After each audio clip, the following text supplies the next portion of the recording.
¿Qué tal? Buen día. Sean ustedes bienvenidos a esta sesión del día de hoy y penúltima de nuestro curso, materia de derechos humanos y sus garantías, en donde ya previamente la semana anterior estuvimos viendo lo que son las cuestiones contenciosas, lo que son las cuestiones consultivas por parte del Sistema Interamericano de Derechos Humanos, a la par de lo que es la Corte Interamericana de Derechos Humanos. Organismos dentro de los cuales vamos a establecer las líneas de judicialización por violaciones graves o faltas graves por parte del Estado, no nada más del Estado mexicano, del Estado internacional o de los estatutos internacionales en materia de garantías individuales y garantías constitucionales. Ahora bien, en esta cuestión hablábamos desde el tema del ombudsman, que en México la Comisión Nacional de los Derechos Humanos es el eje rector materia de tutelar, pero también perseguir aquellas condiciones en donde se han violentado derechos fundamentales a las personas, a los individuos. Pero que en esta cuestión los derechos humanos no cuentan actualmente con un tribunal especializado, no hay una materia jurídica en cuestión adjetiva que tutele ese entable de recursos judiciales por los cuales yo pueda castigar y sancionar a las autoridades, a los poderes y en su defecto a los individuos que han violentado derechos humanos.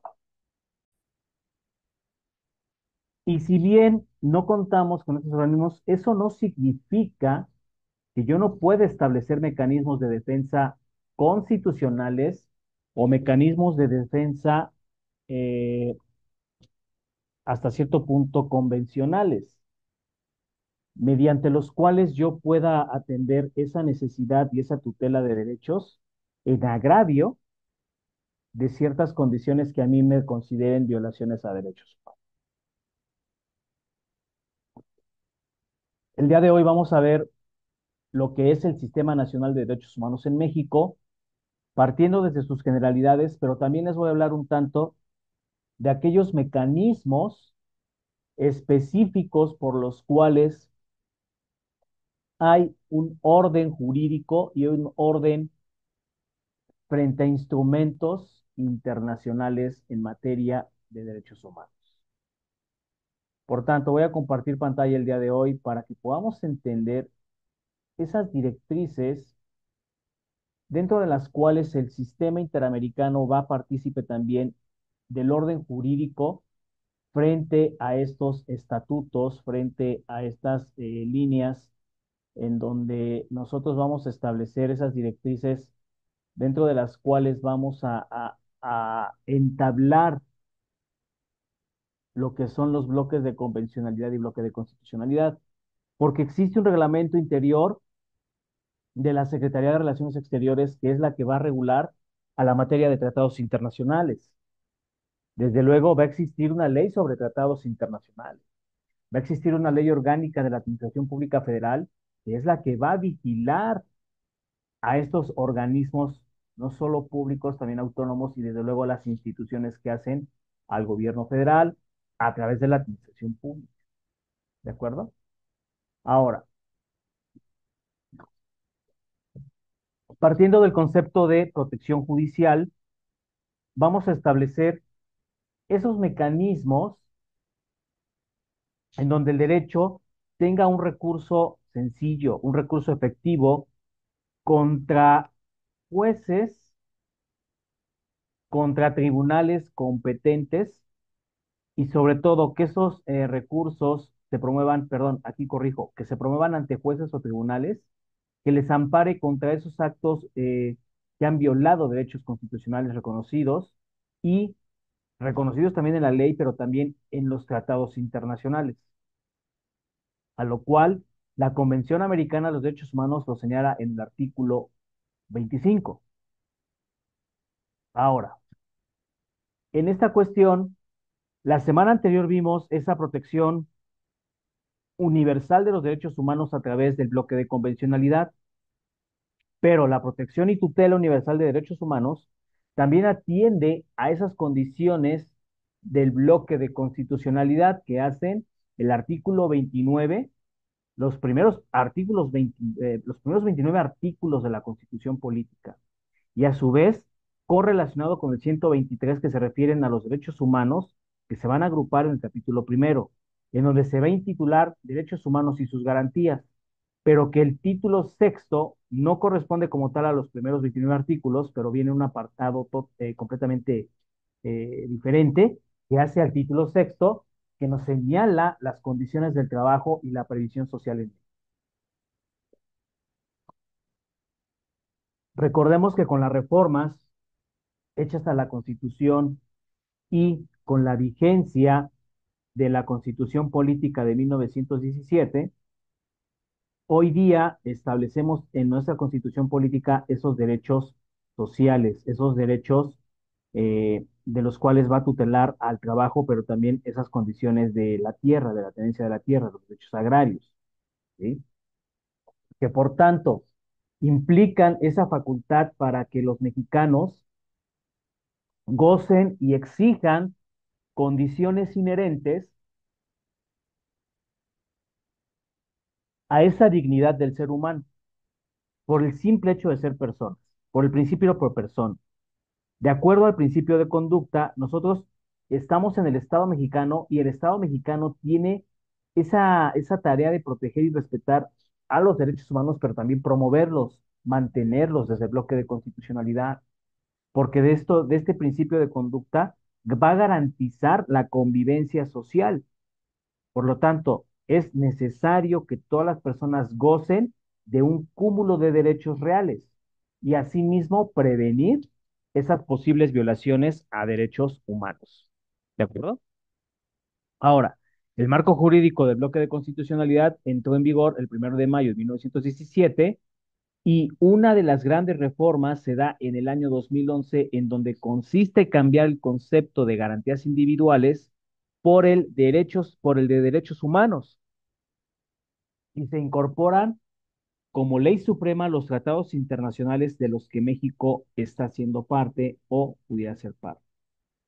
Por eso, el tratado no quiere decir que va a atentar contra la supremacía constitucional, pero la Constitución Política de los Estados Unidos Mexicanos, dentro de sus contenidos, va a reconocer los derechos y compromisos internacionales firmados por México, pero también sus efectos serán vinculantes para las constituciones estatales del interior de la República y desde luego la Constitución Política de la Ciudad de México. En ese sentido, el artículo 133 constitucional nos va a establecer que todas las leyes que el Congreso de la Unión emane a través de la propia Constitución y los tratados en donde esté de acuerdo y celebrados ante y por el presidente de la República con aprobación del Senado, serán ley suprema en toda la Unión Mexicana. El artículo 133 específicamente nos está hablando de esa supremacía constitucional, pero del reconocimiento de tratados internacionales, ¿sí?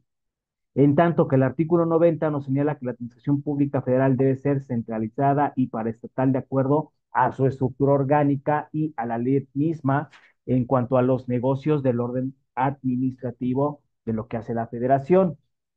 Estamos hablando de las secretarías de Estado, estamos hablando de esa intervención del Poder Ejecutivo Federal para la operación de este tipo de condiciones. En tanto que de acuerdo con el Diario Oficial de la Federación del 2 de agosto del 2007, reconoce que las leyes determinarán esas relaciones entre las entidades paraestatales y las relaciones entre el Poder Ejecutivo Federal o las secretarías de Estado. Y de acuerdo con la función del consejero jurídico del gobierno que estará a cargo de la dependencia del Ejecutivo Federal, va a señalar los efectos conducentes que se establezcan en esta ley. Por tanto, el Poder Ejecutivo Federal debe representar a los estados de la federación. ¿Por qué? Porque dentro del conducto de su dependencia establecerá a cargo del consejero jurídico de gobierno o de las secretarías de Estado ese reconocimiento de derechos que establece la ley. ¿De acuerdo? Ahora, en esta condición, vamos a establecer esa protección jurídica de los derechos humanos. Repito, ya abordamos en la sesión anterior lo que es la Corte Interamericana, lo que es hasta cierto punto la Convención Americana de los Derechos Humanos. Pero, ¿qué atiende a México respecto de esta protección jurídica? Nosotros entendemos que debe de haber una comunicación establecida entre las naciones de carácter coincidente, pero que la simple consagración de los derechos fundamentales en una constitución llamada Carta Constitucional o instrumento constitucional o propiamente Constitución Política no constituye a veces el medio suficiente para lograr esos medios idóneos y sobre todo efectivos para el uso y goce, disfrute, pero sobre todo distinción de los derechos humanos y las garantías que estas tienen efecto. Aunque el vocablo pudiera ser equívoco, se debe aplicar ciertas condiciones de política social, política de Estado y en sentido estricto, homologar esas condiciones de cómo se está estableciendo las políticas en respecto a las garantías jurisdiccionales, pero también considerar que la protección del Estado a través de los elementos procesales va a dar vías o instrumentos en sentido estricto, aunque pudiera caber la posibilidad de que esas vías no procesales pudieran operar como ejes rectores de tutela de derechos humanos, ¿sí? Como garantía judicial. Ahora, esa clasificación de los instrumentos procesales va a partir en que los instrumentos se puedan categorizar y clasificar de acuerdo al órgano al cual se le esté imputando la violación a derechos humanos. Ujú. Que esa violación pudiera ser proveniente de los particulares o a través de los poderes de la Unión, ejecutivo, judicial, en el orden de competencias. Por eso, al imputarle al órgano que viole los derechos humanos, la agresión pudiera ser proveniente de particulares en una línea horizontal o, en su defecto, una agresión proveniente de los poderes del Ejecutivo Federal, del Legislativo o bien del propio Poder Judicial. Pero que de acuerdo a esa división en cuanto a los efectos preventivos, reparadores o represivos, son los propios instrumentos quienes deben categorizar a través del organismo jurisdiccional esa protección.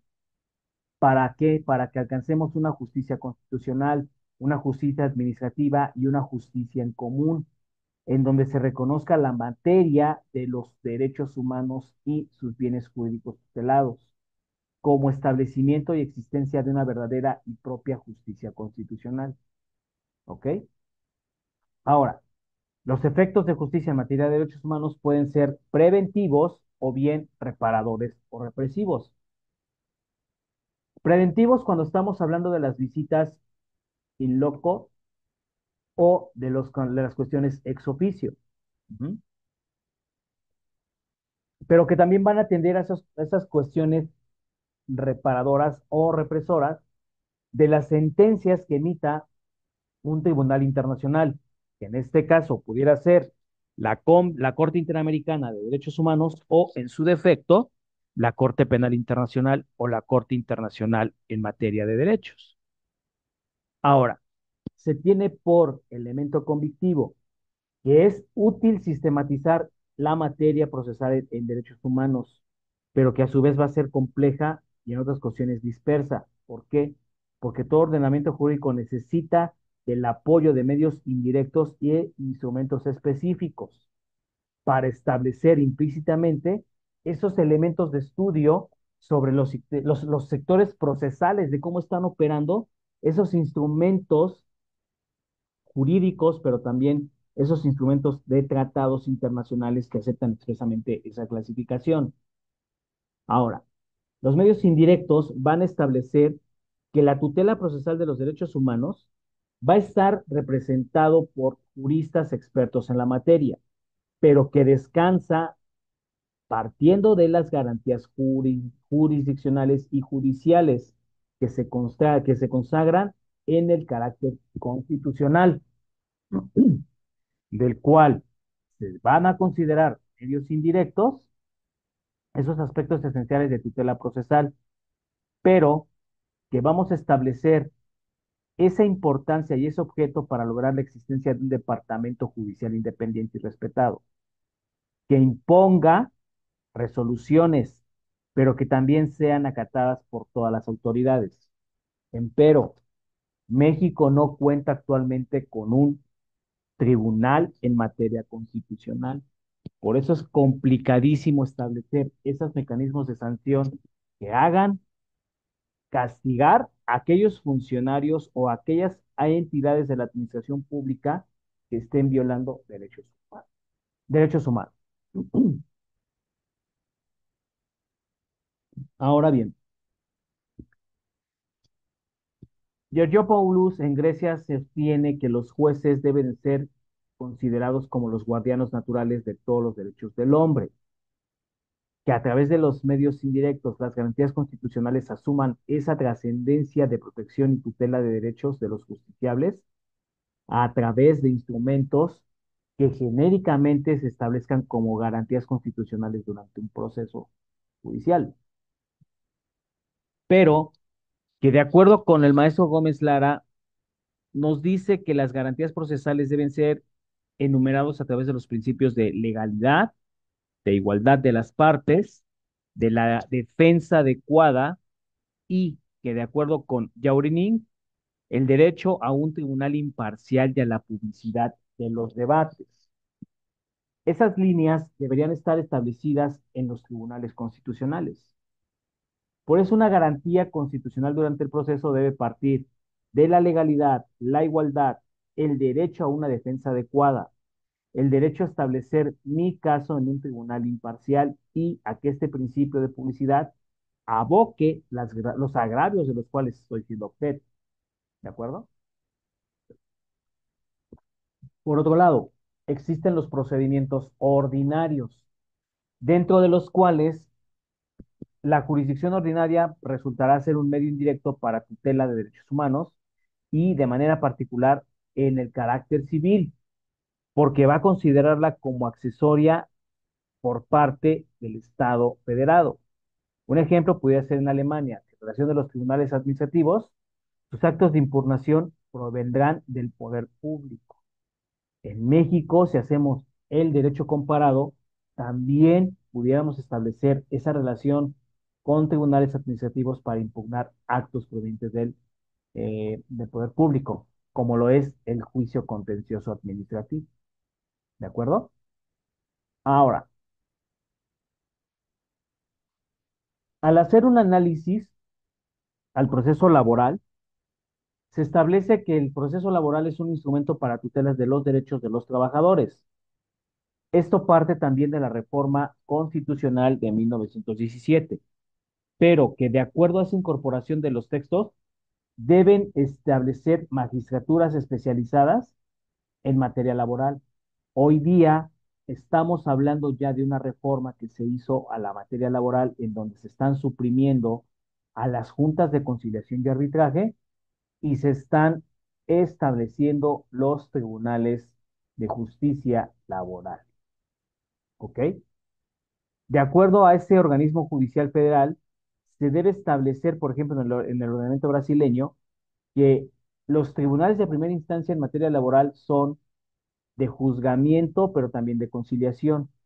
Hoy día, repito, si tenemos el derecho comparado, en México ya no operan las juntas de conciliación. Ahora hay tribunales de justicia laboral, en donde se integren primero las juntas de conciliación para agotar ese principio básico antes de llegar a una litis y establecer esa representatividad entre trabajadores y patrones para poder subsanar conflictos del orden de las relaciones de trabajo.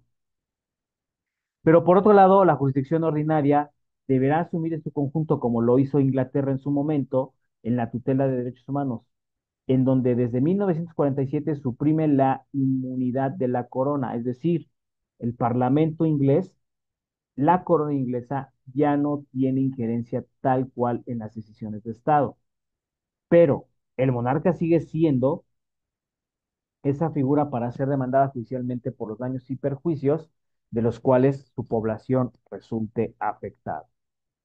En México, recordemos que nosotros no tenemos una monarquía, tenemos una democracia representativa a través de los poderes federados, del pacto nacional, pero también, perdón, del pacto federal, pero también de los propios gobernantes a través de los ciudadanos. ¿De acuerdo? La justicia administrativa es otro de los elementos indirectos de protección judicial en materia de derechos humanos. ¿Por qué?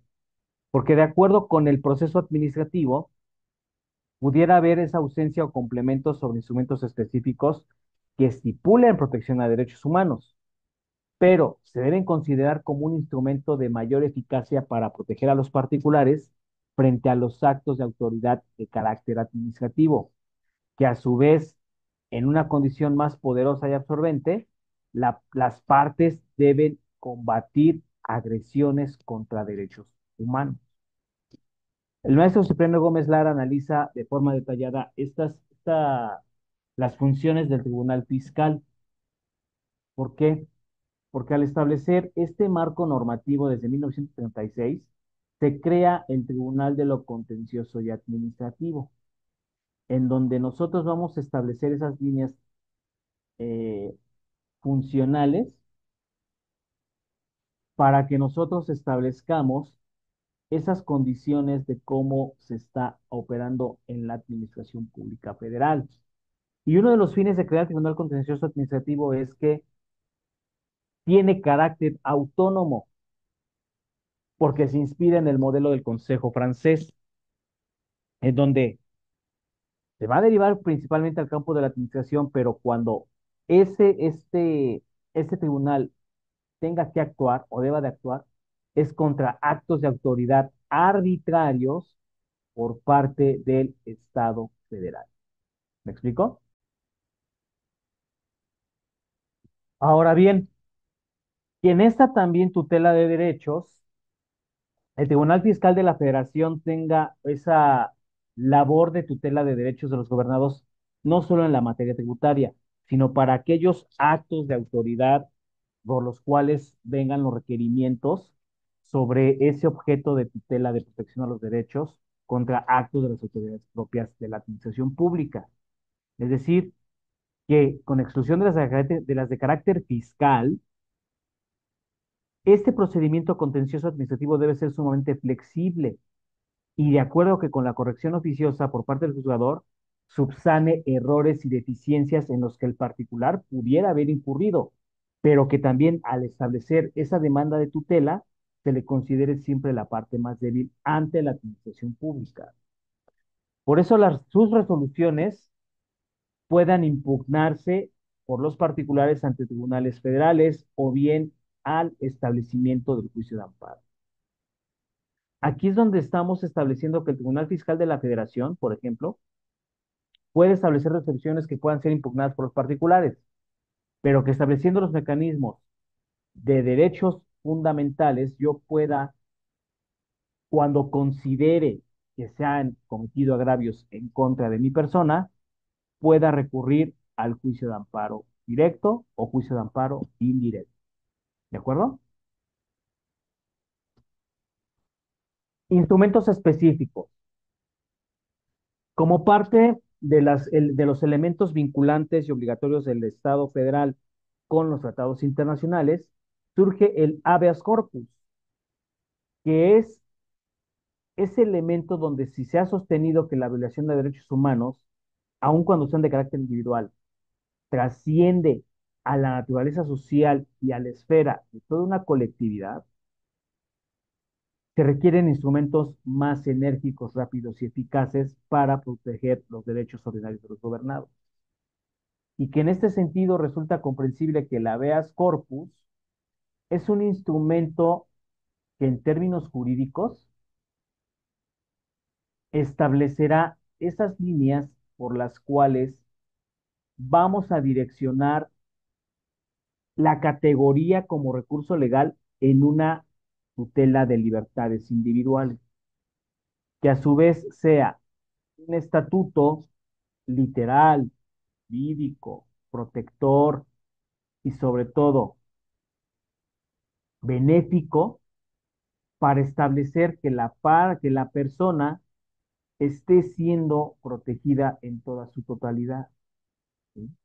Por eso es que el habeas corpus tiene su origen en Inglaterra, como un instrumento que va a tomar diversas formas específicas a la materia de tutela de derechos humanos para poder establecer esas líneas de, eh, de protección de derechos y sobre todo que habiéndose consagradas en el año de 1679, tiene trascendencia para dar origen a otras legislaciones. Bien, ahora, que en esta cuestión el habeas corpus tiene un proceso evolutivo, ¿por qué? Porque su finalidad es proteger a las personas contra detenciones indebidas por parte del Estado, que estén fuera del procedimiento judicial y que no y que pueda servir como una base de impugnación dentro de un proceso penal o contra sentencias condenatorias. La relevancia del habeas corpus en el sistema interamericano establece que ningún ciudadano puede ser detenido sin orden judicial, que ningún ciudadano puede ser torturado, que ningún ciudadano puede ser privado ilegalmente de su libertad cuando se trate de mandamientos judiciales. Estableceremos esos mecanismos de tutela para que primero se discuta cómo está establecido la detención, pero también cómo voy a llevar un proceso penal, cuáles serán los medios de impugnación que yo pudiera establecer dentro del proceso penal, porque incluso yo puedo tramitar amparo contra órdenes de aprehensión. Ujú. Yo puedo establecer medios de impugnación, pero también juicio de amparo contra sentencias condenatorias en donde yo estipule que probablemente hubo violaciones graves al debido proceso. ¿Ok? Que por otro lado también, quizá con menor frecuencia se vea, pero esa discusión sobre la custodia de menores o el internamiento de personas en instituciones de salud mental. Lo dijo la administración anterior, que los derechos primigenios de las personas con con problemas de salud mental es que esas personas deben estar resguardadas no en hospitales, deben estar resguardadas en sus casas y atendidos por sus familias. ¿Sí? Entonces, en esta cuestión, el habeas corpus, por un lado, me va a servir para combatir ante la autoridad judicial la ilegalidad de una detención y por el otro, que el principio sea contradictorio atendiendo quién a la carga de la prueba a la autoridad. Que de que decretarse la libertad se presenten esas solicitudes en donde sea ostensible, la ilegalidad de la previsión de la libertad, habiéndose descartado y sancionado al tribunal por solicitud, en donde el juez lo haya estado. Siguiente, que en términos generales el habeas corpus establece esas directrices para haber presentado informes, con excepción de los países de España, Italia y Alemania Federal, en cuyas legislaciones no opera este instrumento. ¿Sí? En cuanto a México, si bien no se consagra expresamente esa denominación del habeas corpus, sí está incorporado a través del juicio de amparo con características similares a las del habeas. Y desde luego, que en países como Guatemala y Venezuela, son los informes de Venezuela de la habeas corpus quien también procede el respeto a las restricciones, a los maltratos y a las vejaciones de las que pueda sufrir alguna persona que ha sido detenida. Que de acuerdo a la legislación brasileña, el juez que deba conocer del habeas corpus debe extender esos beneficios para la relación y resolución de otros co-causados o coacusados, uh-huh, en donde sea incompatible con la continuación del proceso penal respectivo, pero que también determine vía oficio la libertad o comparecencia de un detenido si es que se comprueba que ha sufrido alguna coacción en contra de su libertad personal. ¿Sí? Entonces, establecer condiciones del habeas corpus nos va a hablar también que los juristas dentro del amparo establezcamos que el habeas corpus atienda a contra resoluciones judiciales, pero donde sea muy evidente la inconstitucionalidad de la privación de la libertad personal, sin que se pretenda sustituir a los medios de impugnación que ya operan en el país de manera ordinaria. Entonces, el habeas corpus lo vamos a entender como un instrumento complejo que va a poner freno al poder del Estado, que es estrictamente garantista, que tiene tres funciones o dimensiones determinantes: la función reparadora, la función preventiva y la función correctiva. ¿Sí? Del Bora lo va a definir de esta manera. La función reparadora tiene que establecer la libertad de la persona privada ilegalmente de ella, que va a neutralizar los efectos de la privación hechos efectivos y que de acuerdo al orden estricto de autoridad competente o violación se atiendan las violaciones con las debidas formalidades o motivos previamente definidos en la ley. La formalidad preventiva o la función preventiva va a buscar proteger a una persona cuando se sienta amenazada en perder su libertad, así como la posibilidad de que no se le hagan efectivas los medios de restricción.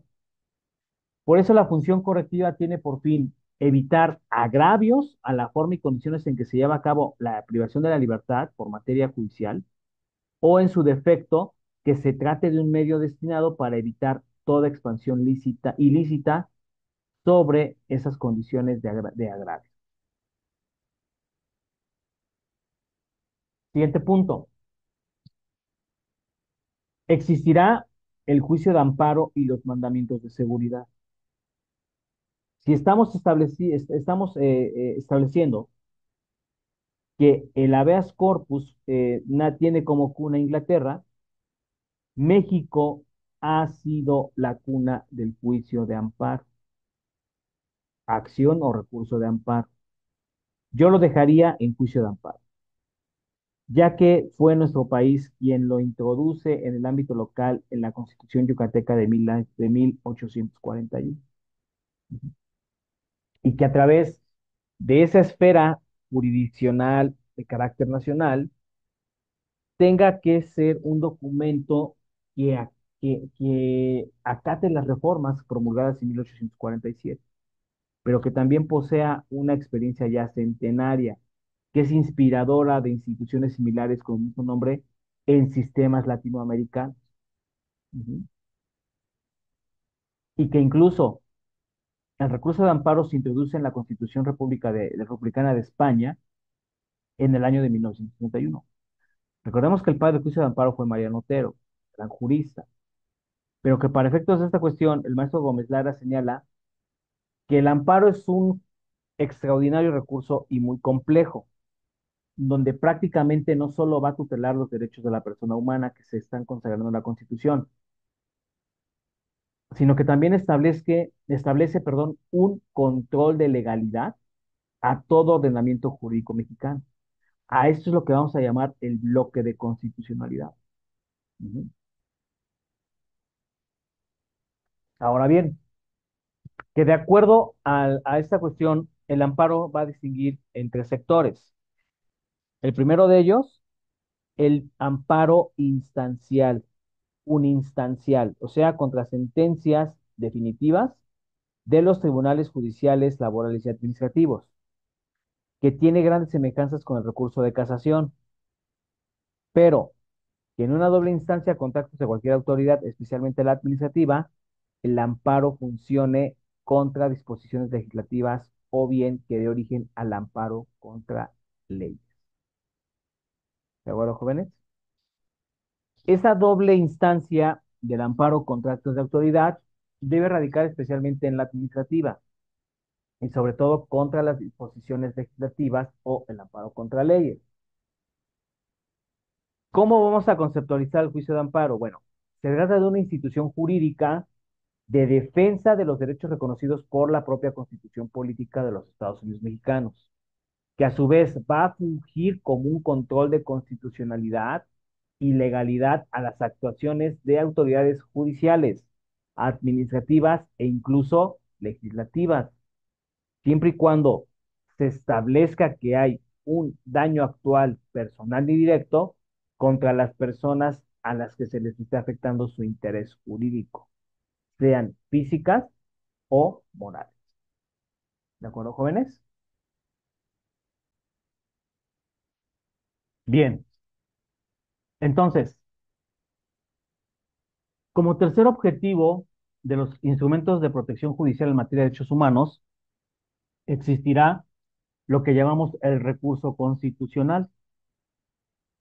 Y este vocablo tiene traducciones de variantes suizas y austríacas, en donde se va a establecer Verfassungsbeschwerde. Una disculpa si lo pronuncio mal. En donde estos ordenamientos van a dar a través de los juristas austríacos y sobre todo suizos instrumentos específicos para tutela de derechos fundamentales que también yacen en la República Federal de Alemania, pero que de acuerdo a su ley orgánica se toma como en cuenta un Tribunal Federal Constitucional con fecha del 12 de marzo de 1951 y que incorpora al texto constitucional esa reforma en el año de 1969 con fecha 29 de enero. Por tanto, estamos estableciendo que en Europa sí existen tribunales especializados en materia constitucional, pero también en materia de tutela de derechos humanos. Ahora, el recurso constitucional no se va a traducir solo en una acción popular, sino también va a ser interpuesto por el afectado o afectados sobre violaciones a derechos fundamentales. Ujú. Por tanto, este tribunal tiene la obligación de agotar previamente todos los medios de defensa, o sea, el derecho de instancia de parte, pero también que a través de recursos ordinarios y extraordinarios, solo en casos excepcionales el Tribunal Federal Constitucional pueda admitir directamente esa impugnación y establecer lo que llamamos jurisprudencia constitucional, jóvenes. ¿De acuerdo? Entonces, en México no existe esto como tal. Existe lo que es la Constitución a través del juicio de amparo, pero no hay como tal un tribunal especializado en materia de derechos humanos. Entonces, esta instancia resultaría inútil.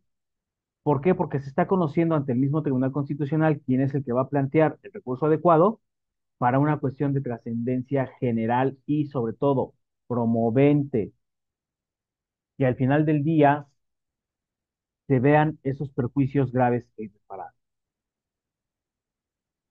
Entonces, un aspecto relevante de lo relativo a los instrumentos específicos es que se va a establecer la comisión de magistraturas, que a su vez se introducen en las reformas de 1956 a las leyes reglamentarias de Alemania como actividad de dos salas de Tribunal Federal Constitucional. Que el procedimiento preliminar tenga por objeto depurar que el tribunal tenga un gran número de impugnaciones intrascendentes. Por eso, debemos agotar primero los mecanismos ordinarios antes que llegar a los bloques de constitucionalidad. En México, te dice la instancia de parte que tú debes agotar primero todos los elementos jerárquicos de los tribunales para después establecer un juicio de garantías llamado juicio de amparo. ¿Ok? Entre los años de 1963 y 1970 se motivan reformas para perfeccionar al sector alemán en donde se adopte un sistema totalmente discrecional, es decir, el right of certiorari ante la Corte Suprema de los Estados Unidos. Ujú. Entonces, estos recursos indican que los instrumentos específicos deben de ser flexibles, facultativos, que se deban promover por tribunales federales en materia constitucional y que no deben limitarse a los argumentos de los recurrentes, sino también poder invocar consideraciones para poder establecer buenas resoluciones judiciales. Que las sentencias puedan anular resoluciones judiciales impugnadas y remitir los expedientes a los tribunales competentes, que se ajusten a esos preceptos constitucionales sobre combatividad de leyes contrarias a las cartas fundamentales, es decir, a las constituciones, y que a través de este tribunal se puedan anular ciertas condiciones de ley con observancia general. Por tanto, la ley reglamentaria de un Tribunal Constitucional Federal debe estar facultada para dictar providencias de carácter precautorio, con el objeto de que, de que ya no se propicien más daños o perjuicios graves e irreparables a los ciudadanos. Control de constitucionalidad de las leyes. Bueno, vimos el control de convencionalidad y el bloque de convencionalidad con lo que fueron el sistema interamericano y la Corte Interamericana. Con excepción de Inglaterra, todavía existe esta vigencia del principio de supremacía en algunos parlamentos. Esto estamos hablando de los países que tienen monarquías, pero que también se consagren la revisión judicial sobre la constitucionalidad de estas leyes. Es decir, que en España se introduzca un sistema peculiar regulado por la Ley Orgánica del Estado el 10 de enero de 1967 y que se desarrolla como proyecto de ley el 5 de abril de 1968. ¿Para qué? Para que desde la derogación de la Constitución Republicana de 1931, España cuente con un tribunal de garantías constitucionales en donde se sometan al escrutinio los ordenamientos contrarios a las leyes que no podían ser objeto de impugnación, pero que se trate también de un control sobre órganos políticos y de contrafuero, ¿ok? Ahora, que de acuerdo a los actos legislativos y de las disposiciones generales, quien vulnere los principios y leyes fundamentales deben estar estableciendo esa formulación de denuncias contra fuero de las propias autoridades. Ahora, que tratándose de control judicial, se tomen en cuenta el origen de los agravios, pero también que a través de los modelos americanos y austríacos, esas características sean estáticas, pero también que se atiendan de manera recíproca. ¿De acuerdo? Ahora, dentro del sistema americano, establecemos que los tribunales judiciales ordinarios toman el conocimiento y decisión, pero también el control de constitucionalidad de las leyes. Esto lo vemos a través de las ya muy mencionadas enmiendas sobre su Carta de Derechos. Pero también ese control de constitucionalidad predomina en Uruguay, Guatemala, México, desde luego, Brasil y Venezuela y Argentina. Bien, en tanto que en estas condiciones nosotros establezcamos esas directrices para que un tribunal especializado en materia constitucional plasme los principios establecidos en la propia constitución política. Por tanto, algunos países reformulan ese planteamiento de las cuestiones de constitucionalidad, pero también van a establecer que los sistemas tienen una doble connotación, porque por un lado se califican como vías de acción, es decir, interponer directamente el problema de inconstitucionalidad ante los órganos remitentes para posteriormente establecer una corte o tribunal que pueda haber esa incidencia sobre un caso concreto, que las partes lo planteen y que a través de oficio del juzgador se resuelva por el mismo juzgador, como ocurre en países como Guatemala, Uruguay, Venezuela y Argentina. Ahora, que bien también se pueda turnar a una corte constitucional quien decida exclusivamente sobre las cuestiones de agravios a la propia constitución política, como sucede en los sistemas europeos. Italia, Grecia y República Federal de Alemania son algunos ejemplos de ello. Por eso la situación de México podemos considerarla como muy peculiar, porque también con relación a lo de Guatemala, solamente el sector se refiere al juicio de amparo, pero se debe considerar lo dispuesto por el artículo 133 constitucional, que dentro de la impugnación de leyes a través del bloque de constitucionalidad se debe efectuar por medio del juicio de amparo, contra leyes. por vía de acción y que se acuda ante tribunales federales de distrito y, en segunda instancia, ante la Suprema Corte de Justicia de la Nación. ¿Ok? ¿Esto quién lo establece? Las propias autoridades, los ciudadanos y, desde luego, los poderes federados. Ujú. Entonces, en esta cuestión, nosotros vamos a atender que a través de los efectos aplicativos de las leyes y que en motivo del acto jurídico reclamado, esporádicamente las Cortes han admitido que por conducto de resolución judicial se impugnen vía incidental los bloques de inconstitucionalidad, pero que con el apoyo del 133 constitucional siempre se dé esa defensa de derechos o de agravios a los derechos fundamentales a través del juicio de amparo. Ok, con esto estamos estableciendo esas líneas de cómo estamos nosotros parados frente al bloque de constitucionalidad. ¿Sí?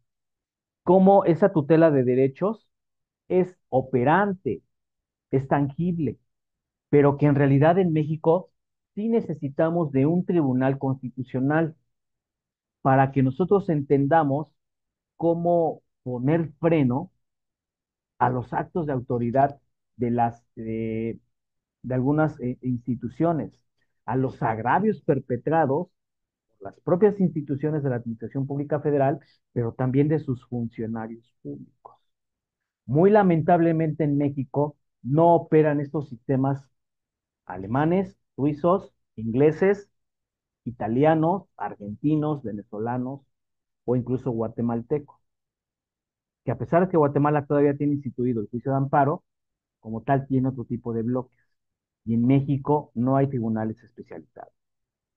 El siguiente tema, ya para cerrar la sesión y desde luego el curso, vendrá sobre esa tutela administrativa que hace que las quejas hoy día en México tengan más y mayor auge.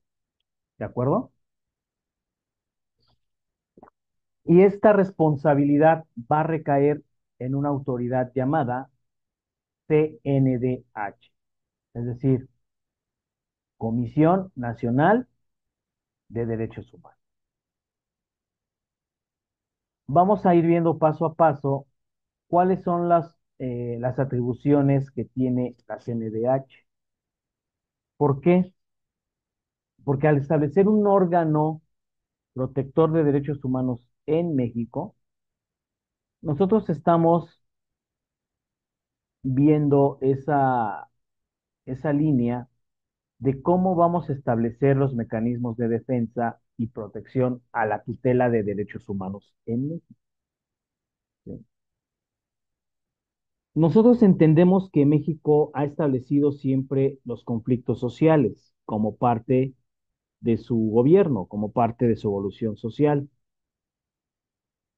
pero que a la postre México ha tenido siempre una línea represora, ha tenido una línea sumamente golpeadora, represora, y que eh, eventos suscitados a mediados de la década de los años de 1960 y hasta por ahí de los años 80, México vivía una condición muy grave a violaciones de derechos humanos, muy grave esas condiciones de cómo el Estado mexicano se encontraba violentando a los propios ciudadanos.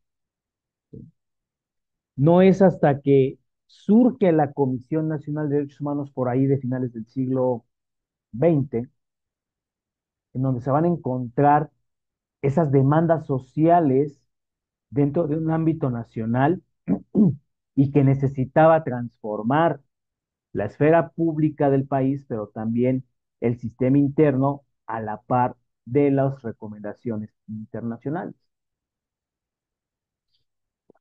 Por eso es que la reforma al artículo 102 apartado B de la propia Constitución, va a establecer el surgimiento de ciertos órganos públicos que van a tener como finalidad operativa proteger los derechos de los gobernados frente al poder. Obviamente hay antecedentes a esta reforma del artículo 102 constitucional y los cuales nos vamos a tener sobre estas condiciones de que en 1847 había una ley de Procuraduría de Pobres, la cual promueve Ponciano Arriaga en el estado de Potosí, que va a vigilar específicamente esas condiciones de pobreza de la población en México.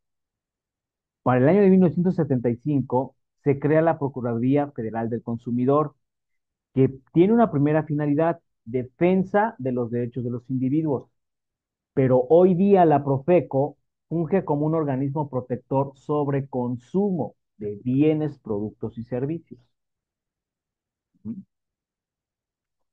Sí establece ciertas directrices de defensa de derechos, pero no necesariamente frente a los actos del poder público. ¿De acuerdo? Para el 3 de enero de 1979 se instituye la Dirección para la Defensa de los Derechos Humanos en el Estado de Nuevo León, con su entonces gobernador, el doctor Pedro G. Zorrilla.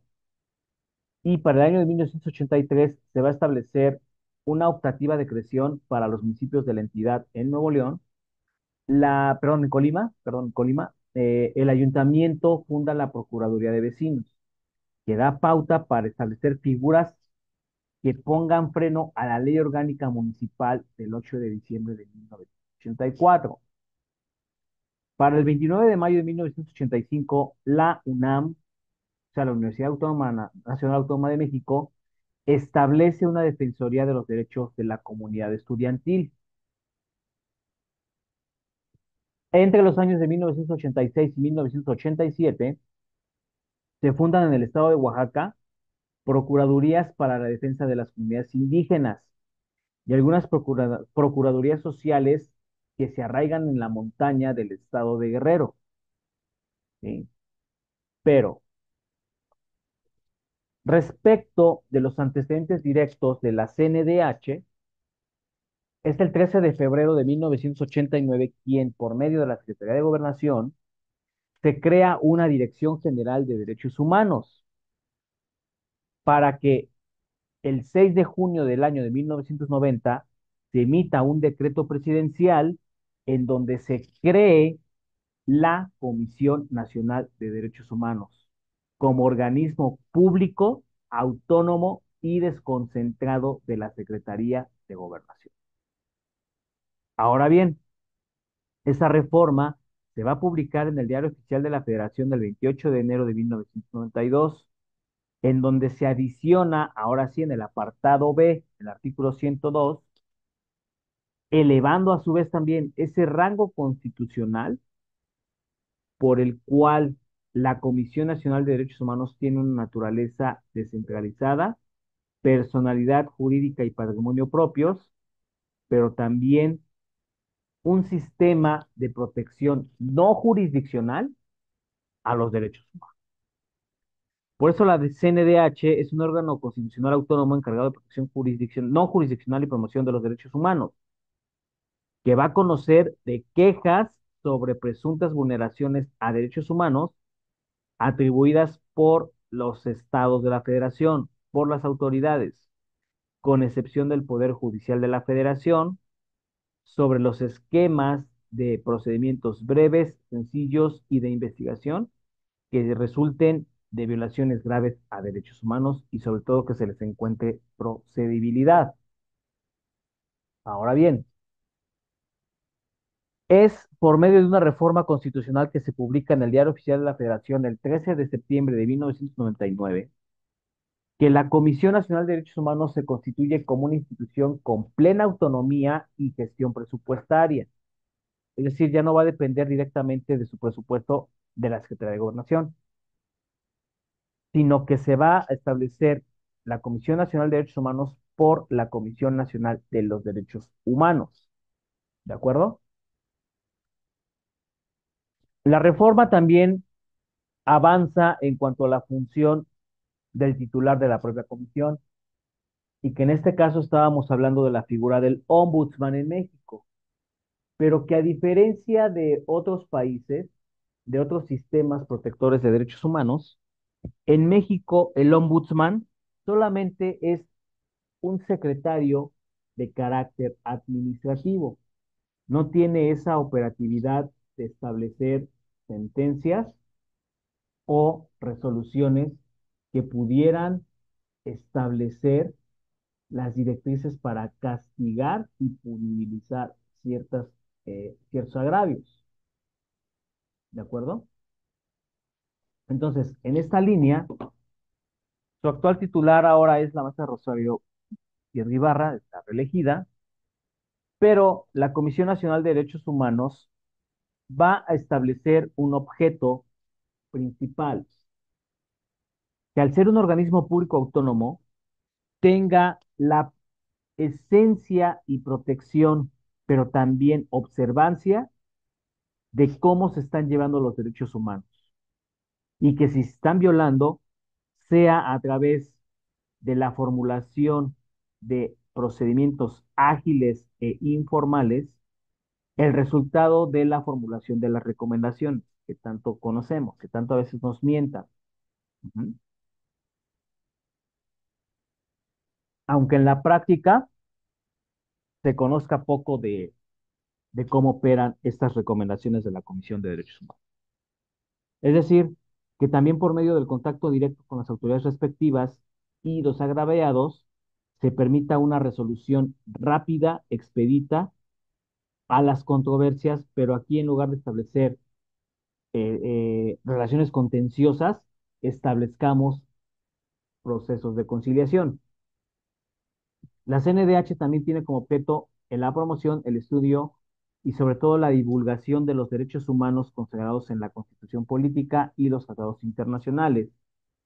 Su naturaleza jurídica radica, ya lo dije, en el artículo 102, apartado B constitucional, pero establece que es un organismo constitucional autónomo, que es parte de los organismos públicos del poder público, que no se encuentra encuadrada en ninguno de ellos, por lo cual no recibe instrucciones o indicaciones de alguna autoridad o servidor público alguno. Por eso la comisión es autónoma, se rige bajo sus propios estatutos. Repito, se encuentra previsto en el artículo 102, apartado B, con autonomía presupuestaria, personalidad jurídica y patrimonio propio. ¿Qué es la autonomía? La autonomía, de acuerdo con los principios de París, se va a dar a través de ese funcionamiento e independencia sin intervención del gobierno como tal.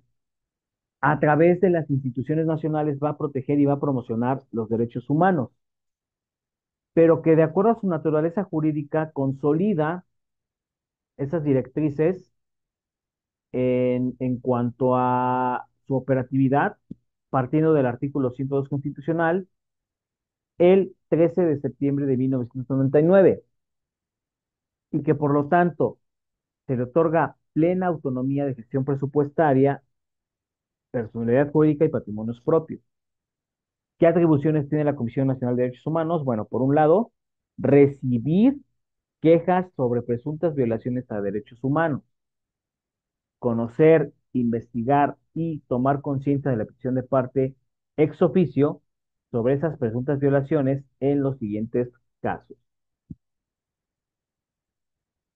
Actos o omisiones de autoridades administrativas de carácter federal, cuando los particulares o algún otro agente social cometan ilícitos con algún tipo de tolerancia o bajo la audiencia de algún servidor público o autoridad responsable. Mm, Que de acuerdo a sus atribuciones, también establezca esas condiciones de ilicitud. Cuando se presuma, estamos estableciendo esas partes de cómo vamos a integrar esas violaciones a la integridad física de las personas. ¿Sí? Otra de las funciones es formular recomendaciones públicas, pero en este sentido, y muy, muy lamentablemente, no son vinculantes, ni mucho menos podrán corregir algunas resoluciones. Solamente te recomendarán qué debes mejorar en tu secretario, en tu dependencia. También conocer y decidir en última instancia sobre inconformidades que presenten algunos particulares o algunas instituciones o el propio poder público sobre recomendaciones a derechos humanos en entidades federativas. Conocer y decidir en última instancia sobre esas omisiones que incurran organismos que atenten contra derechos humanos. Otra de las cuestiones que va a haber el bloque de constitucionalidad, pero ahora de la mano de la Comisión Nacional de Derechos Humanos, son las acciones de constitucionalidad, que de acuerdo al artículo 15º de la Ley de la Comisión de Derechos Humanos, establece en su fracción décima primera que el presidente de la Comisión Nacional de Derechos Humanos también pueda promover acciones de inconstitucionalidad que atenten contra el pacto federal, que atenten contra las leyes nacionales, los estatutos internacionales celebrados por el Ejecutivo Federal y que no se vulneren derechos humanos reconocidos en la propia Constitución, sino que más bien se tutelen. Por acción de inconstitucionalidad se entiende que cualquier autoridad la pueda presentar cuando se alega una contradicción entre las normas impugnadas y la propia ley fundamental que está en operatividad o que se ha promulgado con venia del Congreso de la Unión, incluso las de carácter electoral. Ahora, dentro del elemento competencial de la Comisión Nacional de Derechos Humanos, es competente en las 32 entidades federativas para receptar quejas, quejas en donde se estén relacionando presuntas violaciones a derechos humanos, ¿sí? Pero también es obligación establecer esa línea de contacto entre el servidor público y los diferentes poderes de la Unión para poder subsanar algún tipo de violación. Pero si no lo fuere, que las autoridades que estén involucradas o aquellos servidores públicos de la federación, los estados o los municipios, siempre será materia de competencia surtida en favor a la Comisión Nacional de Derechos Humanos. Tiene facultad de atracción. ¿Por qué? Porque todos los recursos de queja por acción o perdón, por omisión o inactividad son de carácter relevante e importante. Y quizá pueda tardar mucho en expedir alguna recomendación a la comisión, pero finalmente lo va a hacer. ¿Por qué? Porque su comisión es revisora y sobre todo debe dar entrada a los trámites correspondientes de acuerdo a los requisitos establecidos en sus estatutos orgánicos. ¿De acuerdo? Ahora, la comisión también va a ver sobre inconformidades que se susciten mediante los recursos de queja o impugnación con base en el artículo 102, apartado B de la Constitución, o de acuerdo también con los organismos nacionales. Va a establecer las inconformidades que se susciten mediante los recursos de queja o impugnación. ¿A través de qué? Ya lo mencioné, ¿sí? Pero el recurso de queja siempre será procedente cuando los agravios sean mayormente relevantes y sobre todo que dimanen de organismos locales sobre los procedimientos que se hayan substanciado. El recurso de impugnación será procedente contra las resoluciones definitivas de los organismos estatales en materia de derechos humanos, pero también sobre aquellos informes definitivos de autoridades locales sobre el cumplimiento de recomendaciones emitidas por la propia comisión.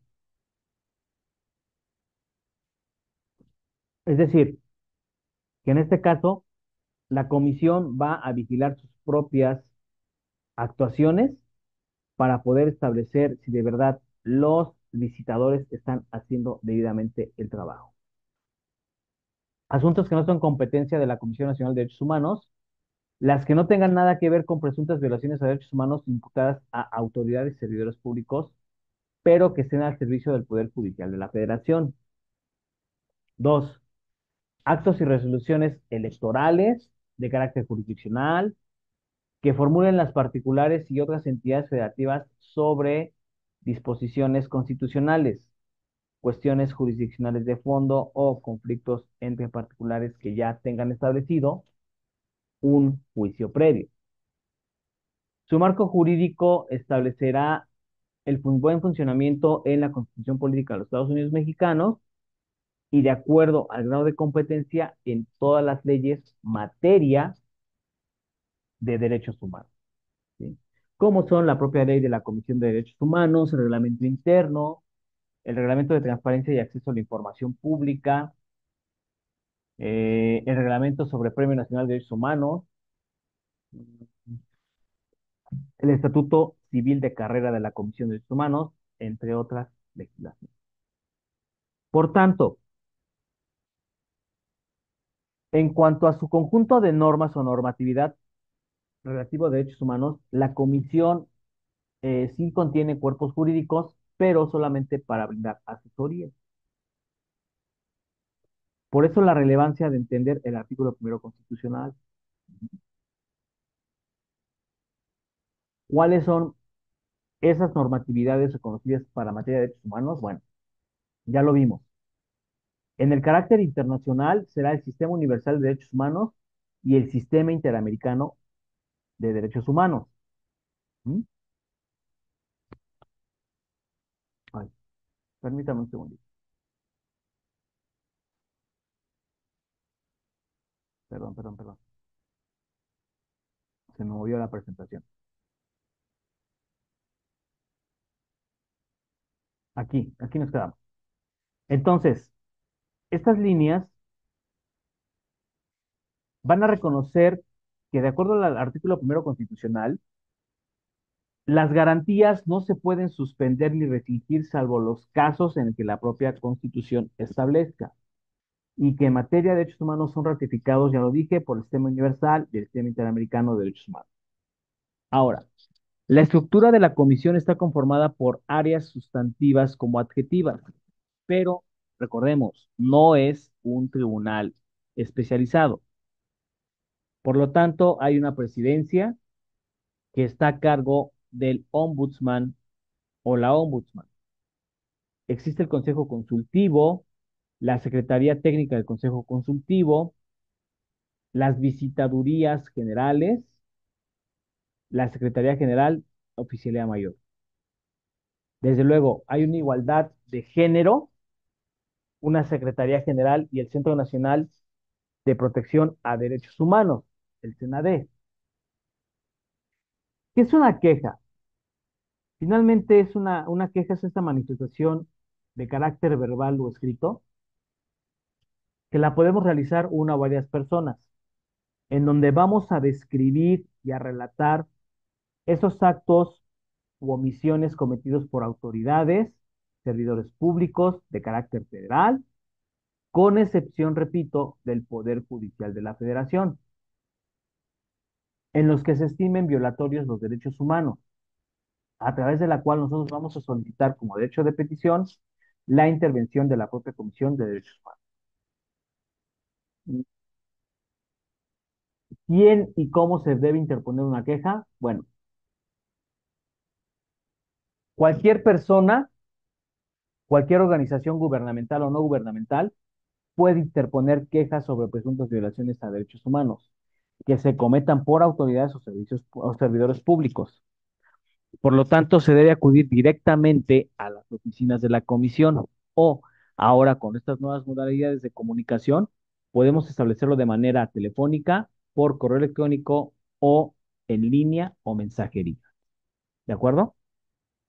El escrito que debe contener, pues, los datos mínimos de identificación, es decir, los datos generales del agraviado o del quejoso, la firma o la huella digital en caso de que las personas no sepan leer o escribir, una descripción sucinta de los hechos que se presumen fueron violatorios a derechos humanos, así como identificar a la autoridad o servidor público que haya cometido el agravio. Posteriormente, la comisión recibirá la queja y en casos urgentes eh, lo va a hacer a través de medios electrónicos por escrito o bien de carácter verbal, si se tratase de vía telefónica. Ujú. Ahora bien, también debe contener los datos del servidor público, el cual se presume ha violentado derechos humanos. Tratándose de algunas personas que no hablen o que no entiendan concretamente el idioma castellano, la propia comisión también les va a asignar un traductor. Esto es de carácter gratuito. Las quejas deben presentarse también oralmente o cuando los comparecientes no puedan escribir o sean menores de edad. Resulta relevante mencionar que todos los servicios de la CNDH son gratuitos y hasta cierto punto no se necesita la ayuda de un abogado. ¿Por qué? Porque ellos tienen colegiados especializados en brindar y atender asesoría jurídica. Recibida esa queja, se le va a dar un registro, se le va a dar un número de expediente para que quede a través de la Dirección General de Quejas y Orientación como antecedente y se realice el análisis jurídico correspondiente, a fin de que se turne bajo el principio de inmediatez para la visitaduría general o bien al área que corresponda para que sea tramitada. Y si resulta procedente, la visitaduría va a solicitar la asignación del número de expediente. ¿Para qué? Para que se le notifique al quejoso que su queja ha sido receptada y debidamente integrada a un número de codificación. ¿De acuerdo? El procedimiento de queja tiene que ser analizado y hasta cierto punto calificado muy minuciosamente, estableciendo las primeras condiciones sobre las presuntas violaciones. Vamos a establecer junto con la comisión qué posibles violaciones hubo a los derechos humanos que se puedan imputar a la autoridad responsable o al servidor público para que se le notifique al quejoso por escrito sobre la atención de su queja. Y sobre todo se debe de informar sobre audiencia de conciliación. ¿Ok? Ahora bien, el visitador también solicitará la información sobre el caso, así como el quejoso, manteniéndose informados sobre los avances y del expediente hasta la conclusión del expediente. Ahora, ¿qué es no materia de competencia de la comisión? Que de acuerdo a los casos de remisión, la autoridad competente debe notificar al quejoso sobre los hechos que no son materia y sobre todo que cuando no exista violación a derechos humanos, sí se le puede brindar orientación jurídica, pero no se le va a recetar la queja porque resulta improcedente. ¿Qué calificaciones tiene pendientes? Bueno, cuando la queja no esté de acuerdo a la información adecuada o a la información requerida, no será elemento suficiente para determinar el trámite del asunto. Ujú. Que de acuerdo a los recursos, podemos proceder a un recurso de inconformidad del recurrente, ya sea por inactividad del organismo local o en expediente el recurso de queja, porque a través de las resoluciones definitivas, la propia comisión local puede resultar que los elementos fueron insuficientes o bien deficientes para que se cumpla la recepción de la queja y desde luego se puede emitir la recomendación correspondiente. Por tanto, se debe tener un archivo de control, sí, porque ahí deben de existir los datos de las quejas que se han receptado y que se han concluido sobre si es que existieron violaciones o no a derechos humanos y que por lo tanto también se valore la información que ha recabado el visitador para poder establecer esas condiciones. Ahora, la falta de rendición de información de documentación requerida por las partes será suficiente para que no se haga valer esa queja, aunque también pudiera haber condiciones de retraso injustificado a la fecha de su presentación. Por tanto, la responsabilidad recaerá en los efectos en materia de investigación, ¿sí? Por no competencia en la Comisión Nacional, son causas de exclusión de los expedientes en queja. La no competencia de la Comisión Nacional, porque no se tratase de violaciones graves a derechos humanos, por haberse dictado ya la recomendación correspondiente. porque ya se ha remitido a la autoridad señalada como responsable ese documento por desistimiento o sobreseimiento de la causa del quejoso, la falta de interés del quejoso en la continuación del procedimiento. Por haberse remitido a la autoridad señalada como responsable un documento que no corresponde a la responsabilidad. Eh, También establecemos que la acumulación de expedientes puedan tener dos o más escritos de queja partiendo de los mismos actos o omisiones. Y sobre todo que no exista materia para seguir conociendo el expediente de la queja, que sea improcedente esa queja, o por haber solucionado ya previamente ese expediente mediante un proceso de conciliación. Ahora, ¿qué emite la Comisión Nacional de Derechos Humanos? Recomendación. Y la recomendación la vamos a definir como un documento que se está dirigiendo a una o varias autoridades del Estado de la República o de cualquier Estado de la República o incluso a la propia autoridad federal. Mismas que se han visto involucradas en hechos susceptibles sobre violaciones graves de derechos humanos y sobre todo que se emitan recomendaciones a su grado de autoridad. Ahora, la recomendación se va a componer por los siguientes puntos. La redacción y relación de cada uno de los hechos. Desde luego tiene que tener sus evidencias. La situación o condición jurídica por la cual se encuentre esa persona que ha sido violentada en sus derechos fundamentales. Las observaciones y recomendaciones necesarias. Entonces, la recomendación siempre va a ser publicada y no tiene efectos vinculantes. Recordemos esto, mis queridos jóvenes. Las recomendaciones de la Comisión de Derechos Humanos no tienen efecto vinculante, ¿sí? Ni para la autoridad ni para el servidor público que se haya visto involucrado en esa condición de derechos humanos. Ujú. Entonces, en esta cuestión, la misma recomendación no se puede anular, modificar, ni mucho menos dejar sin efecto, porque entonces entraríamos en una condición de estado de indefensión. Y en todo caso, una vez que se reciba esa recomendación, la autoridad o el servidor público debe informar dentro de los 15 días hábiles siguientes a su notificación si es que la acepta o si es que la desea responder. ¿Mm? Por lo tanto, va a entregar dentro de 15 días posteriores a la notificación de la queja las pruebas correspondientes sobre los puntos recomendatorios. Desde luego que en caso de que no se comprueben las violaciones a derechos humanos, la Comisión Nacional debe dictar un acuerdo de no responsabilidad para la entidad a la que se está requiriendo y dos, para que esas entidades que ya tuvieron contacto solamente sean confirmados sus agravios, que sus no agravios, perdón.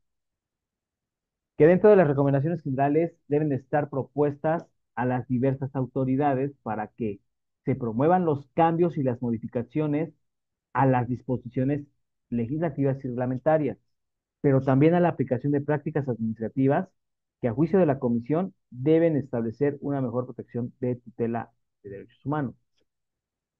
Los informes especiales se requieren sobre esos casos cuando se presuma haya violaciones graves a derechos humanos y que de acuerdo a su grado de importancia y gravedad puedan ser sometidos a la opinión pública. Ujú. Que de ellos surjan antecedentes derivados de acciones que obstaculicen algunos casos específicos para obtención del logro. Pero también se deben establecer las conclusiones y propuestas como resultado de un proceso de investigación en materia de agravios de derechos humanos. ¿Y jóvenes? Entonces, para establecer esa condición de tutela de derechos, recordemos que la propia comisión no es un tribunal, ¿sí? La comisión solamente es un organismo autónomo, es un organismo con personalidad jurídica propia, pero no es un tribunal. Hasta cierto punto funge por dos vías, como un eje conciliador y como un eje administrativo. Por tanto, Establecer los alcances constitucionales de la Comisión Nacional de Derechos Humanos nos debe ya de centrar ciertos elementos de estudio para establecer tribunales de justicia constitucional, pero que atiendan esas violaciones graves a derechos humanos. Que no se tenga que recurrir a la Tribunal Supremo y cuando más a los instrumentos internacionales como es el sistema interamericano y la Corte Interamericana para poder sancionar y castigar esos actos de agravio del gobierno. Por mi persona ha sido todo, jóvenes, en esta sesión. Les deseo un excelente día y suscríbanse al canal, por favor. Pasen un excelente día. Hasta luego.